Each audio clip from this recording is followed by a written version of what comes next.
Thank you everyone for joining. I'm so glad to have you all here this afternoon. I'm trying to get our slides to work. Jody, I'm having a little trouble. Hmm. Um, You want me to try to run them? uh, I will run them. It just won't look great, and you all will forgive me, right? Okay, great. Okay.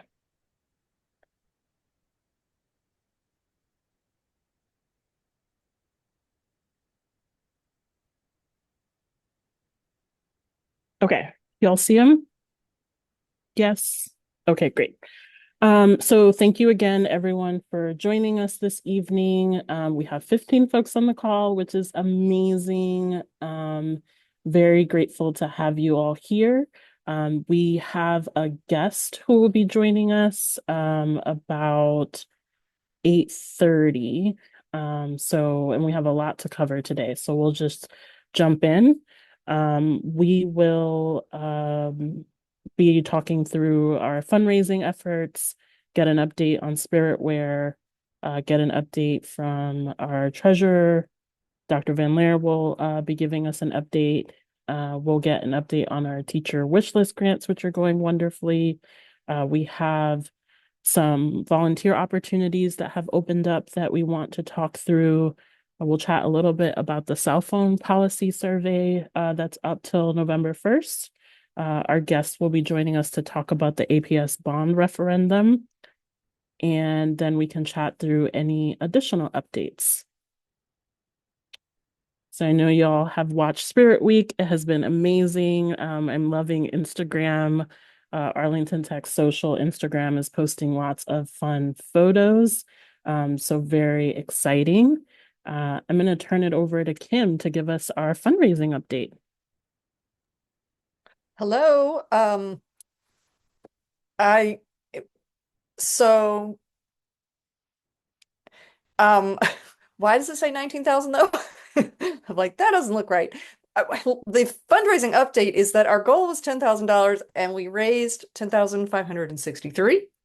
And as noted on here, we had 94 donations, so the average was a little more than $100 each. So we just want to say thank you to all the parents who were able to donate, and that we're just so grateful for your generosity to support these exciting activities that we have planned this year. And I know that raising the money early and doing the No Fuss fundraiser at the beginning of the year helps us to really be able to plan and know that we can do these activities that we have planned. So just wanted to say thank you to everyone for all of your support and help in making this happen.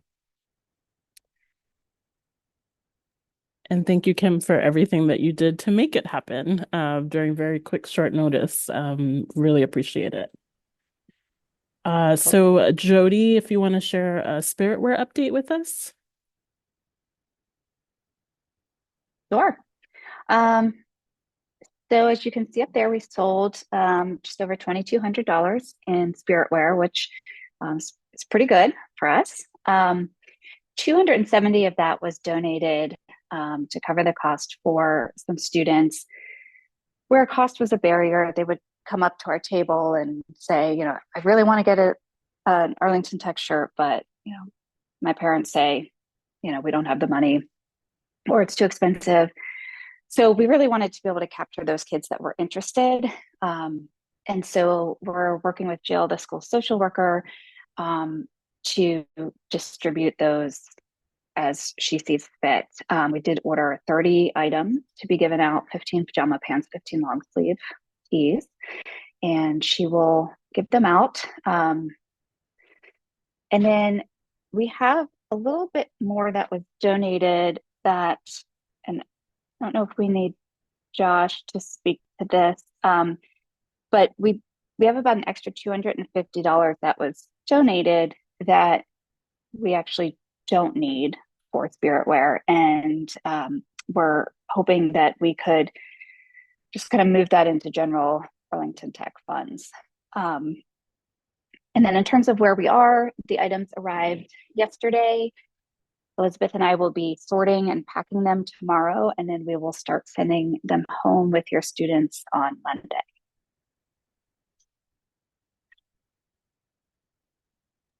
Thank you so much, Jody. Does anyone have any Sure. questions for Jody? Exciting that they just arrived. It is.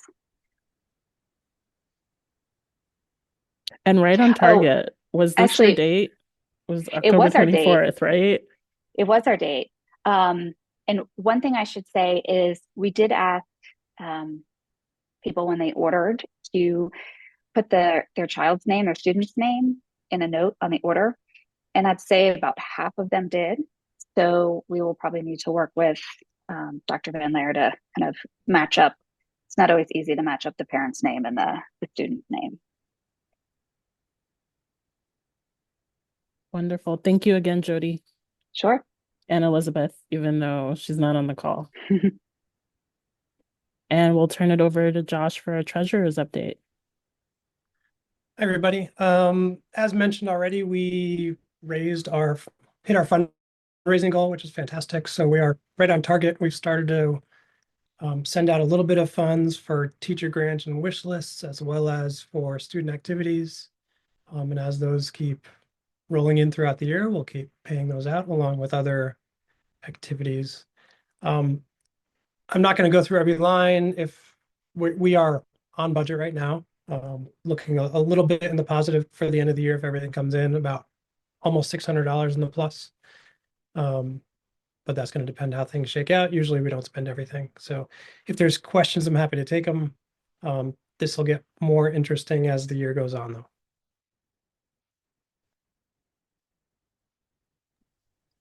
I love that. Interesting. Thank you, Josh.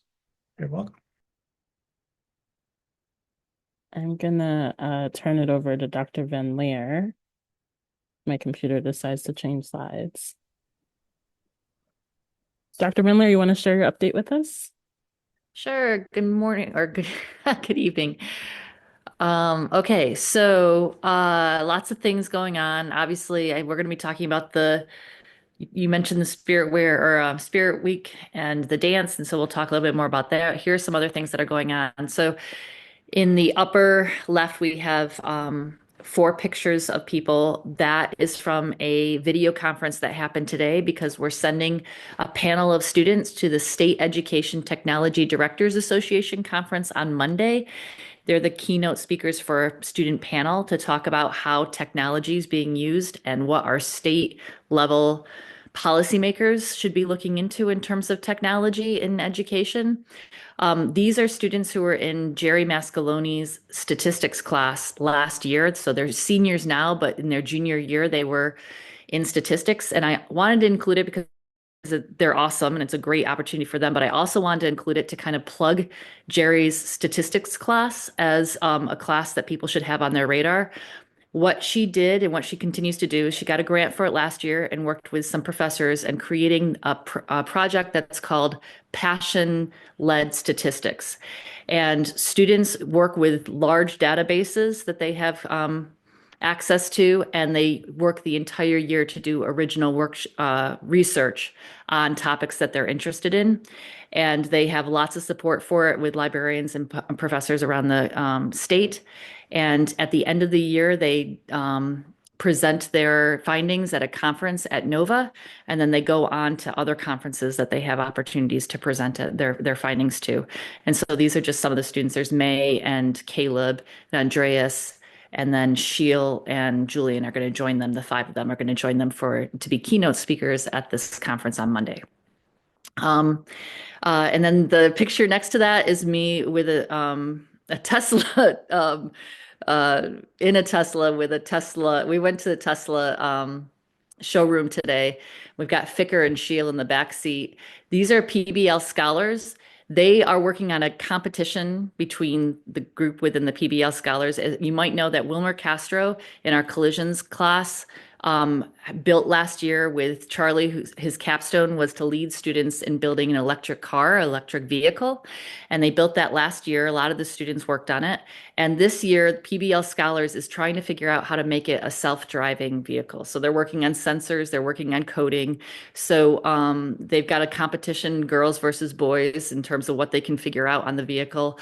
And so we went to Tesla today to talk to their head technicians to talk about how they make their cars work.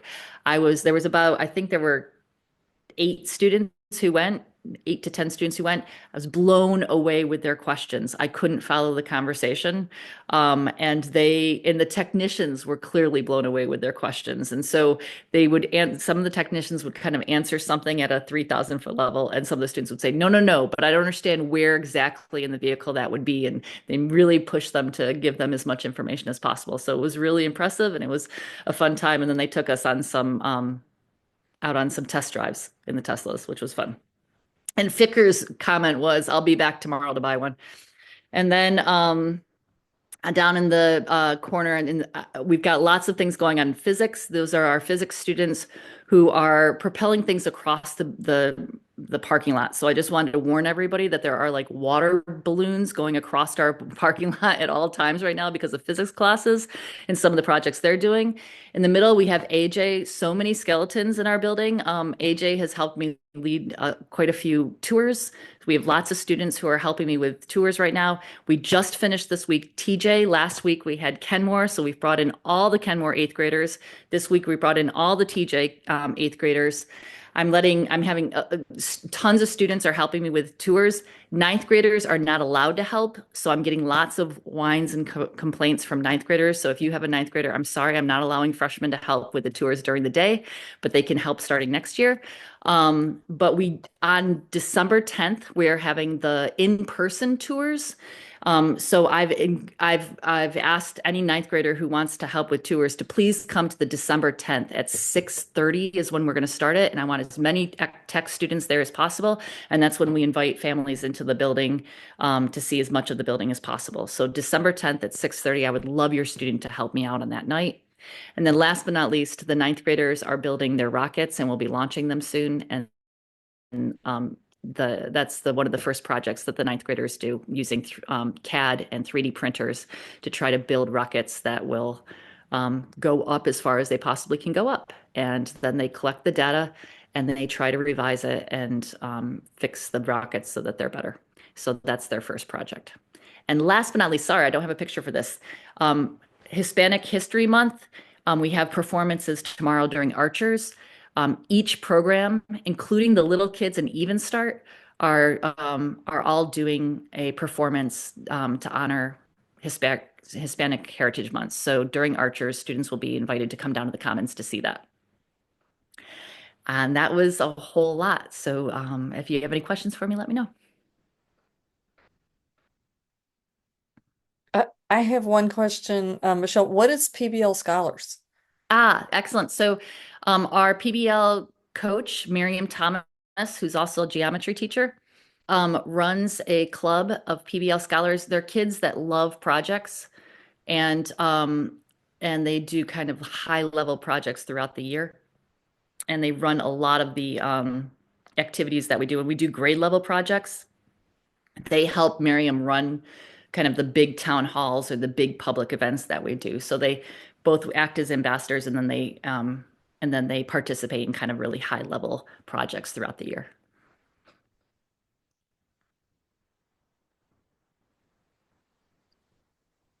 Thank you, Dr. Van Leer. I'm exhausted just hearing about it. So it sounds like there's amazing, very fun and interesting work happening. Anyone have any other questions for Dr. Van Leer before we move on? Okay. I love this update because I can't get this from like my kid, right? So this is really helpful and the context for the amazing stuff that's happening during the day. So our next update, so we have our clubs and activities grants that have been going out.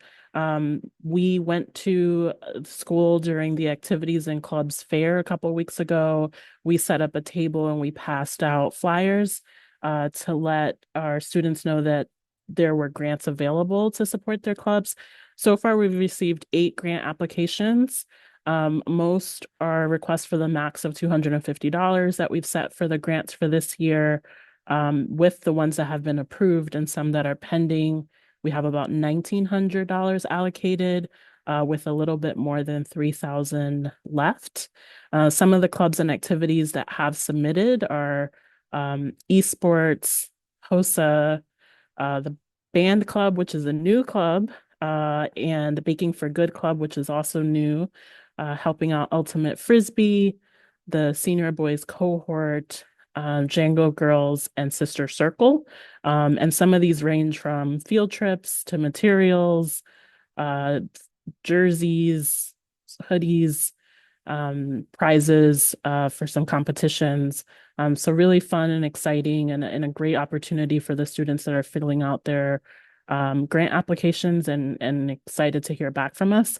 As we allot these grants, we'll be inviting some of these students to come back and present to us about some of the work that they did and how they've applied these resources. We've had a couple groups also reach out that their applications are in process, just to let us know.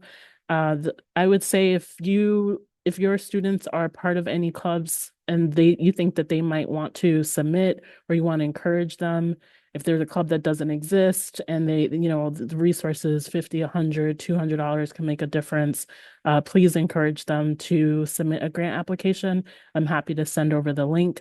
I don't think we've gotten an application from robotics. I know they do a very robust fundraising campaign, but I think we had given them resources in the past. So go ahead, Kim. I'll mention it. Okay. Yeah. Okay. Yes, please. We want to allocate these resources. As Josh said, we have money left over often. Last year, we had way too much money left over. So our goal is to get these resources into the hands of our students. Anyone have any questions or thoughts? Yes, I will put the link in the chat.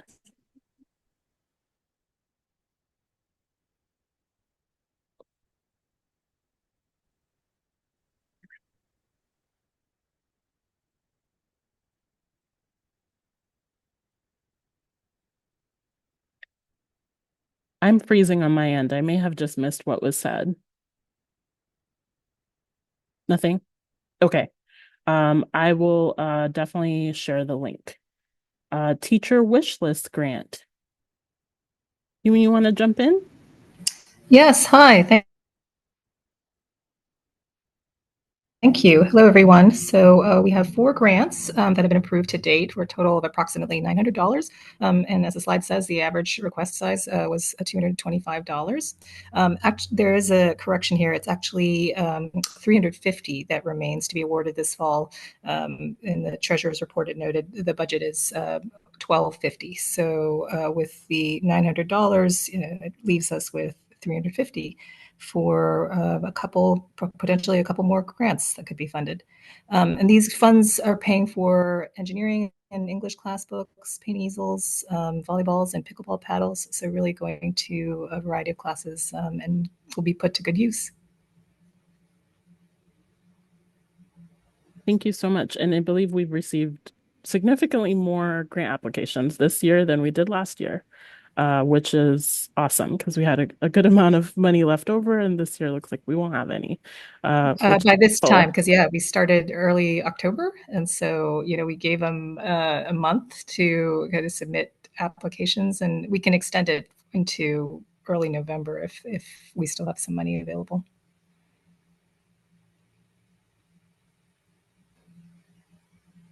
Wonderful. Thank you so much. Mm-hmm.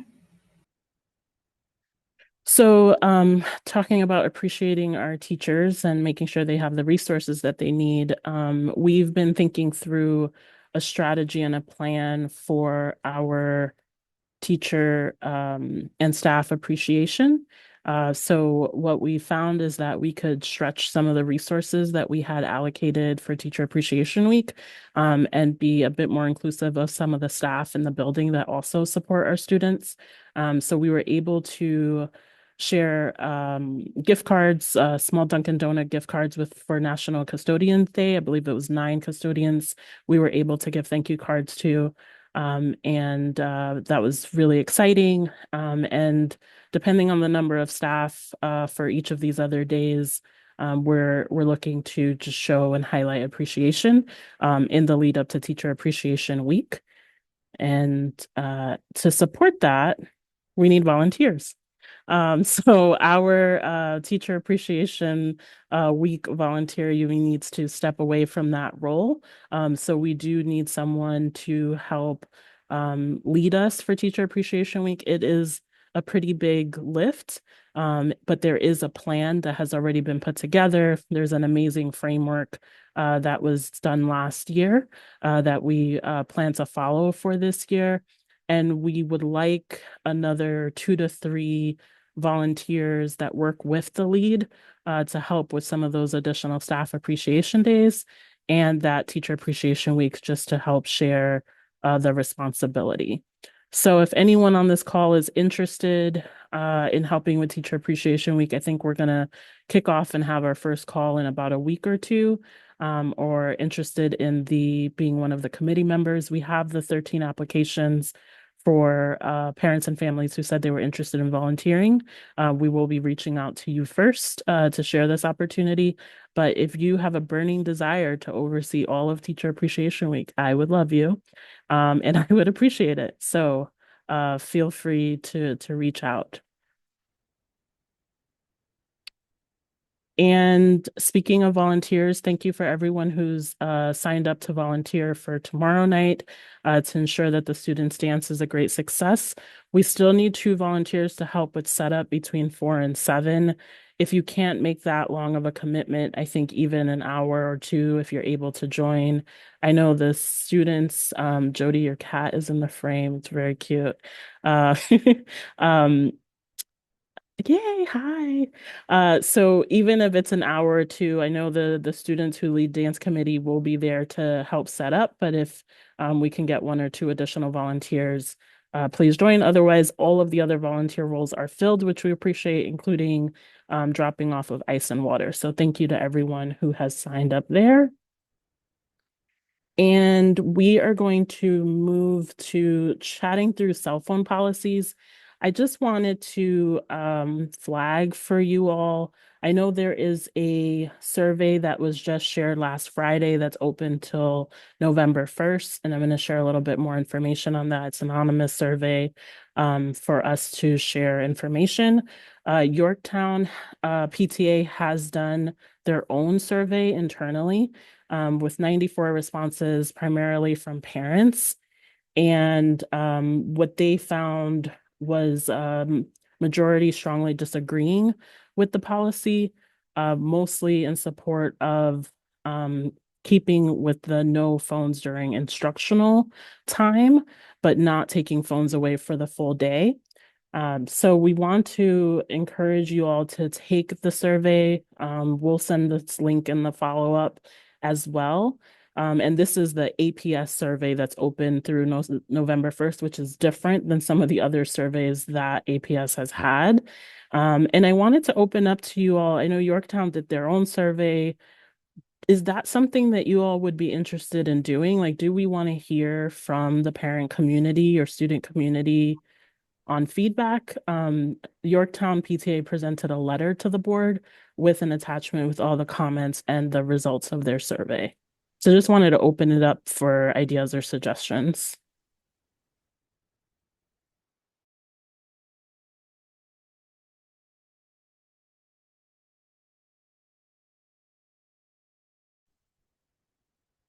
I don't have a strong view, but I'll just observe, having taken the survey that Arlington County provided. I thought it was I did not think it was very well constructed. It was, I thought, confusing in terms of what questions you were being asked to answer. And so I'm just observing. I'm a little skeptical that it will get sort of data that will really get to what people really think. I don't honestly remember all the ways it was confusing to me, but it assumed a lot of knowledge about, I think, what the policies were, and didn't explain it wasn't like you were saying, it was asking, do you prefer this or do you prefer that, in the way that it looks like Yorktown did. So that doesn't necessarily mean that we need to do our own, but I just would be a little skeptical of what the county survey um, tells the community. Stephanie, I'm just curious about, like, that's a huge percentage. What do you have was there like a clear, you know, clustering of, or sort of explanation of why that was the, I can share the full report with everyone. They included all the comments that they received too, which were really interesting. It seemed like one of the biggest concerns was that the comment period was too short to collect feedback. And uh, PTA parents and Yorktown parents were concerned about some of the harsh discipline measures that are being recommended without enough opportunity for feedback, including suspension. So I think that's what drove some of these concerns and for them to do the survey. yeah. And, and full confession that I'm not fully familiar with. This is a survey on the proposed policy to take the current one that is classroom only, right? I've heard some confusion about what we're actually being Maybe, surveyed on. Michelle, can you clarify for us, like, is it currently at our school? Just instructional time. So in our school, it's just instructional time right now. And That's what I it, thought. yeah, APS came out with their own. So we knew we knew that the state would be coming out with a policy this year, but they didn't come out with a policy before school started. So in order to be able to start school with a policy, because you can't really start a policy halfway through the year, right? Yeah. They decided, listen, we're going to say elementary schools and middle schools, no phones bell to bell. We don't want them out at all. High schools, we're going to say only during instructional time they should be away. And and now the state has come out and said we're going to say our policy is bell to bell for everybody, pre-K through 12. We want bell to bell for everybody. But that's guidance. It's not mandated. So APS is trying to figure out what to do now in response to that. That's so helpful. Thank you. Yeah, I can give you more like what the APS also brought before in the summer is the PIP, which is the policy implementation procedure. But the school, usually what happens is the school board actually adopts a policy, and then after that you have an implementation procedures to implement the policy by the school board. So that's why the PIP is much more specific than the policy itself. So they have a PIP now, but now that the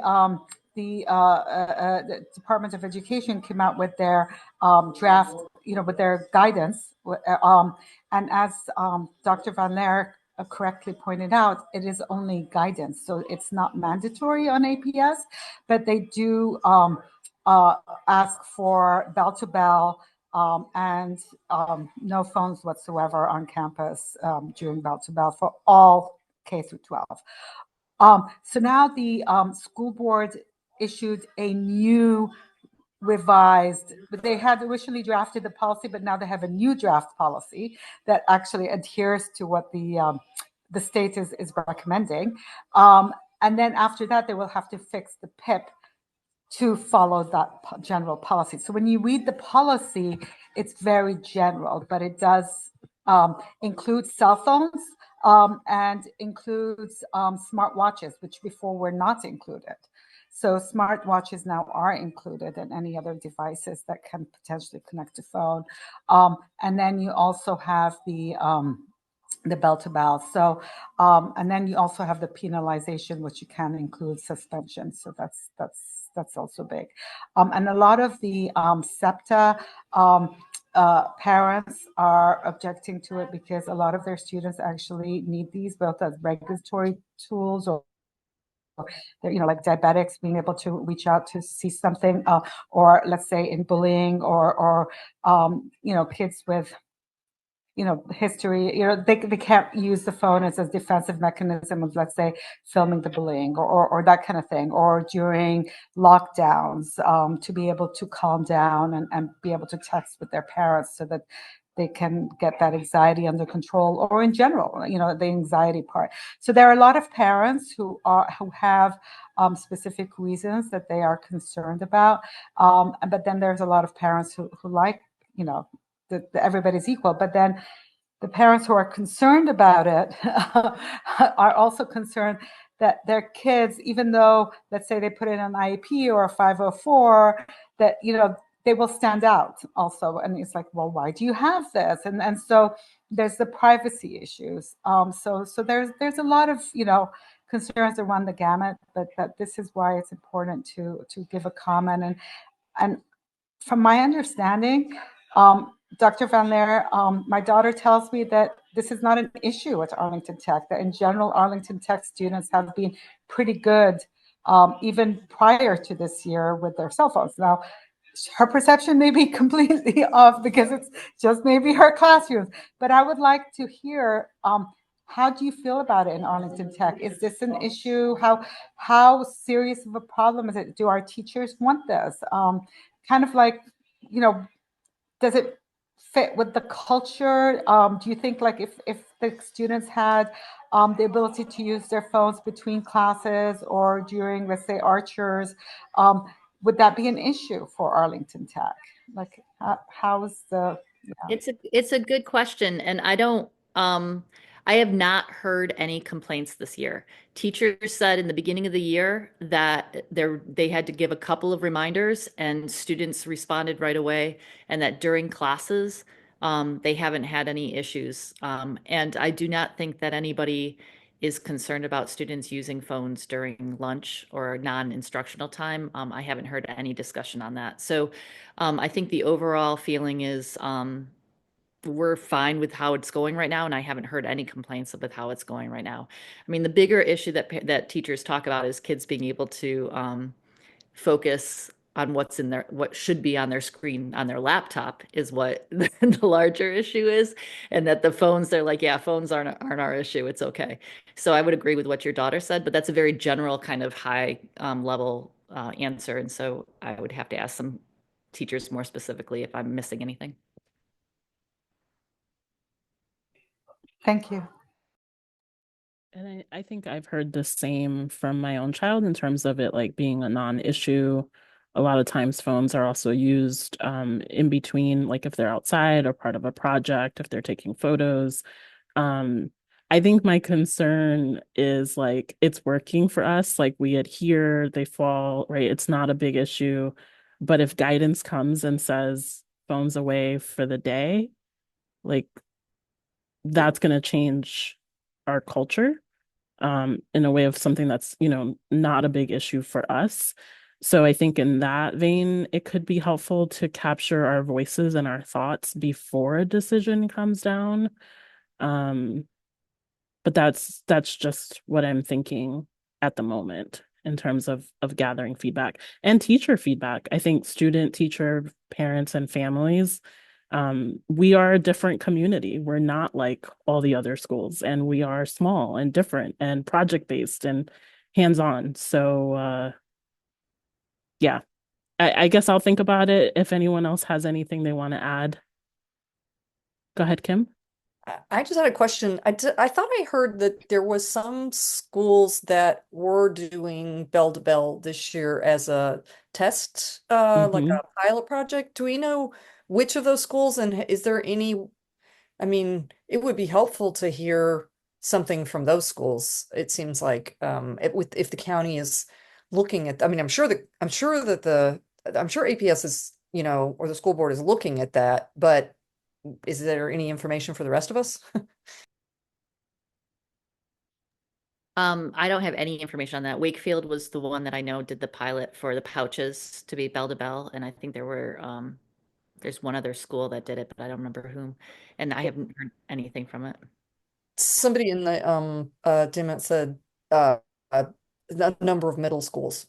Yeah, the middle schools I think are Swanson, HB, and there may be one more, but Maybe HB is TJ. only for the middle school. But it's using pouches, and they have to go through a line where they put their phone in the pouch in the morning, and then on their way out from school, they also have to have it unlocked.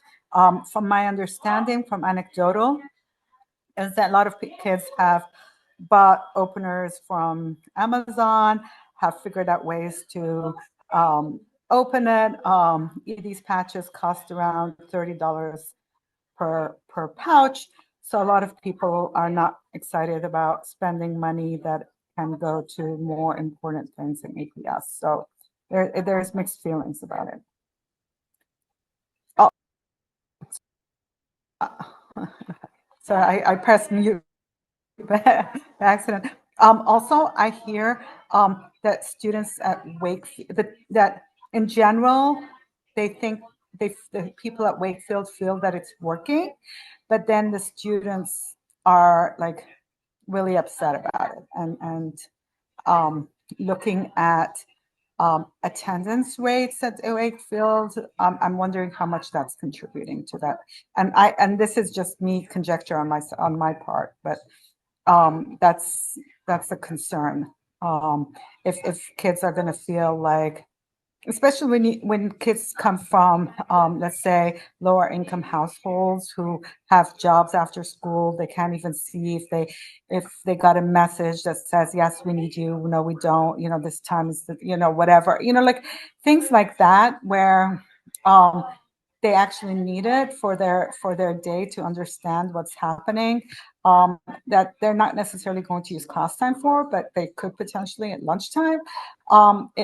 It just adds a more of a pressure thing. I mean, you can tell which side I'm on, but that's kind of my concern on a global thinking type of thing. Thanks. Thank you for all that additional context. I think it's super, super helpful.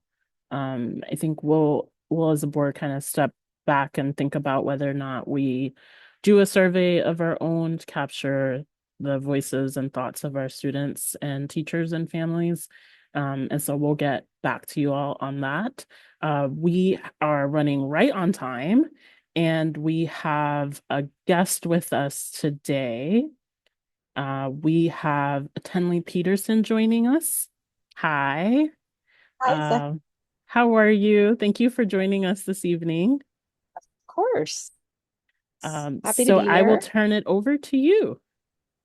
If you want to introduce Perfect. yourself. Sure. I'm Tenley Peterson. I am here to talk today about the 2024 school bond referendum. Myself and Monique Bryant are chairing this committee that is advocating for the school bond. Historically, in our community, every 2 years, a committee forms to help pass the bond referendum. Go around the community, talk to different PTAs, talk to civic associations, let people know about the bond, so that we can ideally demystify it, answer questions, and hopefully get support for it. So that's the role Mo and I are serving this year. Also, I apologize if you hear any screaming in the background, because I have 3 APS students, and they were put in charge of putting themselves to bed tonight because my husband is on work travel, and I can hear them. They are not fulfilling their responsibilities. So I'm just going to let it go. And hopefully by the time this meeting's over, they are sound asleep. So anyway, back to the presentation. A lot of people have been asking, is the committee that helps get the bond referendum passed even necessary? Because most of the time, these pass without too much trouble. Luckily, that is true in our community. There are other towns and communities across the country where they have a really hard time passing school bonds, and they fail. And fortunately, that is not the case generally in Arlington. But of course, we don't want to take that for granted. We want to make sure that we are passing it every year. We consider it a responsibility to support our schools, and we just want to make sure that we're not only getting it passed, but just letting people know what the money's for, letting people know what they're voting for on the ballot, so we have an informed community. Monique and I are both APS moms. I have 3 kids in the public schools right now, and Mo has a daughter in the public schools and then a son that graduated a couple of years ago. Mo is also a APS volunteer, and I am a substitute teacher for a few years now in Arlington Public Schools. So we're definitely both involved in the community and in the past, and will be for the future. I got involved with the bond committee. Somebody asked me a couple months ago to get involved. I went over the capital improvement plan, went over what the bond included. I previously have served on the county's bond commission, where we kind of reviewed the importance of investing in infrastructure and not delaying investments in infrastructure, because that can sometimes make things cost more in the long run. So I liked the investments in this plan.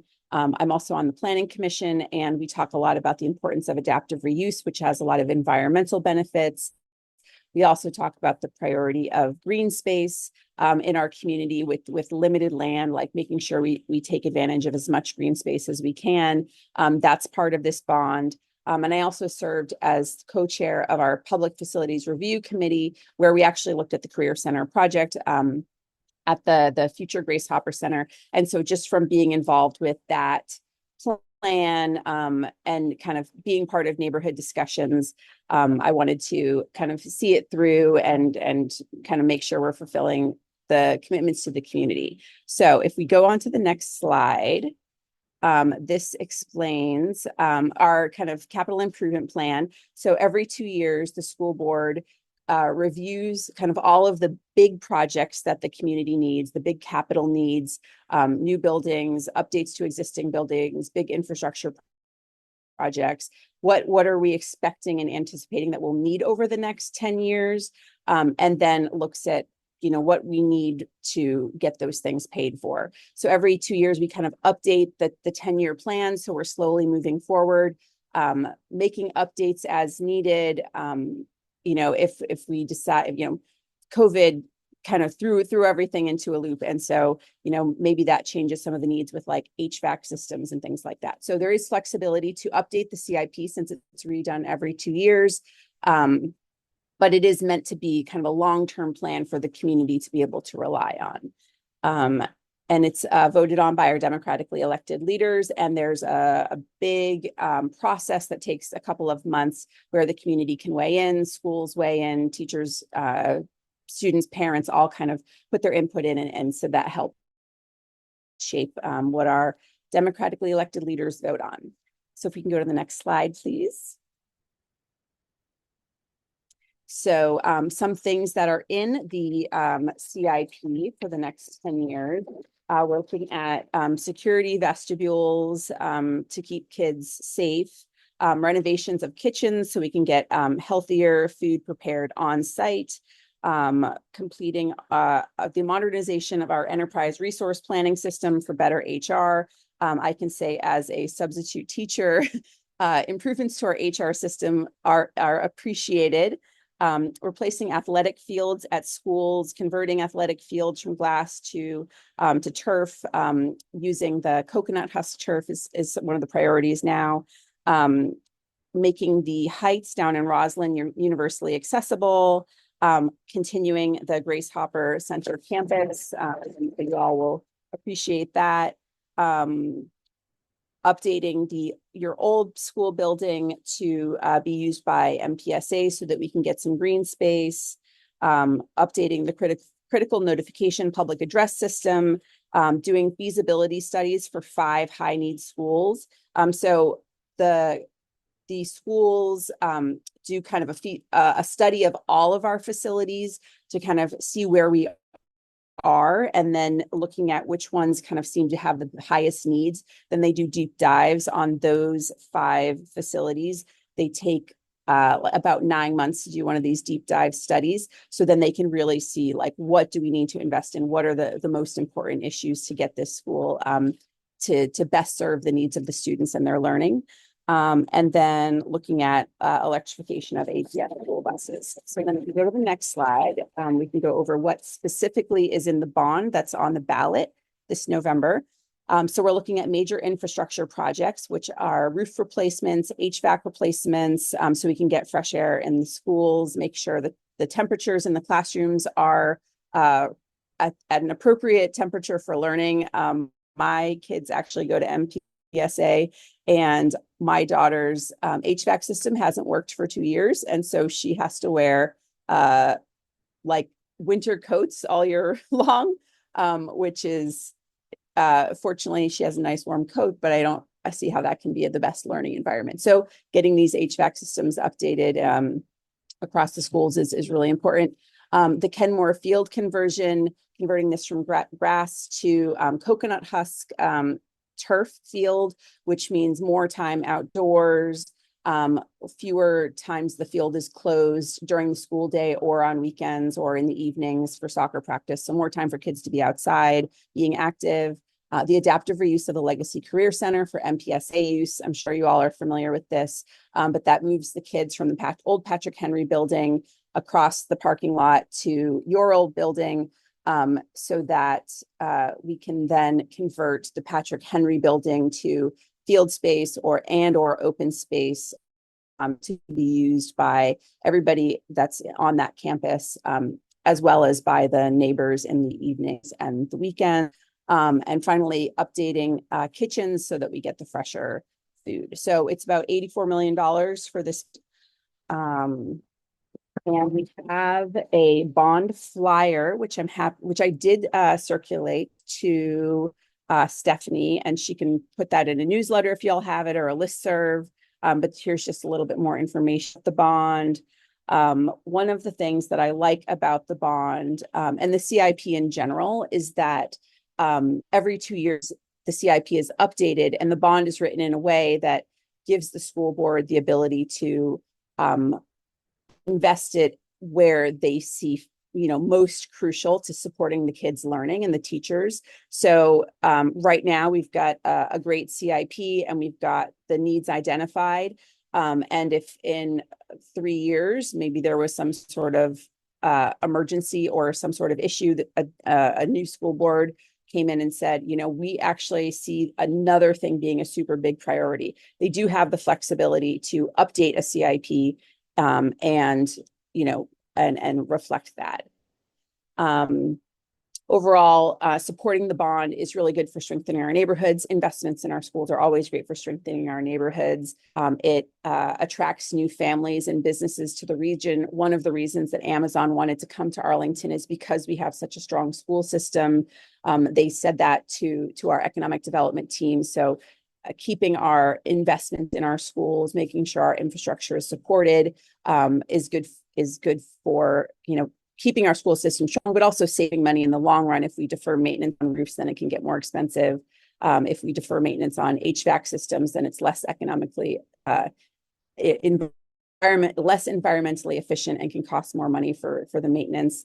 We're also preserving our property values by keeping investing in our schools, and then by passing the bond, we're also helping to protect our AAA bond rating. Arlington has the highest bond rating by the credit rating agencies in the whole country. So we always get best interest rates, and kind of supporting the bond is a way of telling the community, like, yes, we believe in our elected leaders and we invest in our schools, and that keeps our bond rating strong. So very much hope you all will vote yes on the bond. I'm happy to answer any questions about it. And specific to the Career Center, we're finishing the Grace for Campus, getting approved. That's the new green space once the Patrick Henry building doesn't need to be used anymore. So yeah, happy to answer questions.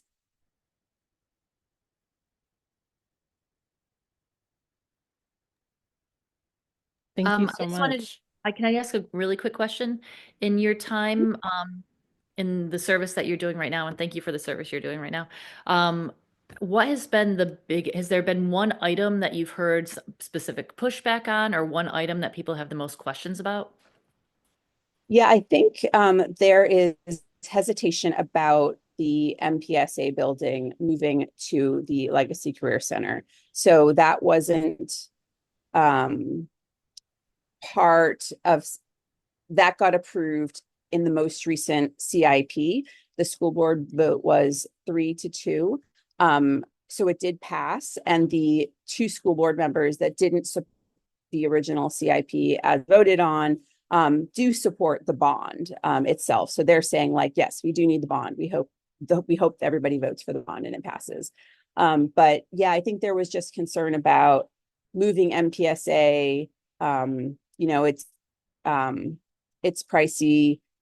Could that be housed in a school in North Arlington? And Mo, my co-chair, speaks really well about the equity impact of that and how it would probably require the redistricting of many schools across Arlington, including several in South Arlington, and how currently MPSA is acting kind of as a pressure relief for some South Arlington schools, which tend to be overcrowded. And so having kids have the ability to go to MPSA, which is in South Arlington, relieves pressure on those other schools. If MPSA moved to North Arlington, then some of those families might not choose to send their kids to MPSA, which would put more pressure on the South Arlington schools. So that's kind of been the conversations that have been had, and what people have been asking about. But we do have a lot of people that support MPSA moving to the Legacy Career Center building for the adaptive reuse benefits, for getting the additional green space. Everybody likes the kitchen, the roofs, the HVAC. So.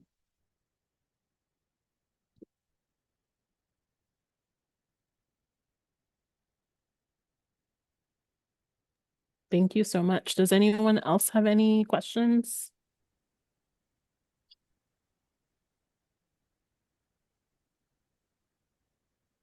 Thank you for this very detailed update. I feel educated in a really smart way for something I would absolutely vote yes for, but now I know what I'm voting for. So thank you for this presentation. It's very, very helpful, and we really appreciate your work. Okay, well, feel free to email me if some additional questions do come up. There's the fact sheet that Stephanie and I sent to you. I also sent a copy of this presentation in case anybody wants to share it with a neighbor. And I think I also sent you a digital copy of our Vote Yes on the School Bond sign. So if you are so moved, we'd love to have you share that with your community and even put it up on your social media. So thank you. I'll make sure to share those materials. Thank you so much. Have a good night, everyone. I'll put my kids to bed now. So thank you everyone for joining this evening. Reminder that our next meeting is November 21st. Thank you for coming out tonight and staying up with us. Also reminder that our next in-person parent social, community social will be December 3rd, which will probably be here really soon. And thank you. I appreciate you. Hope everyone has a great night. Thank you, everybody. Thank you. Thank Bye. you much. Good night.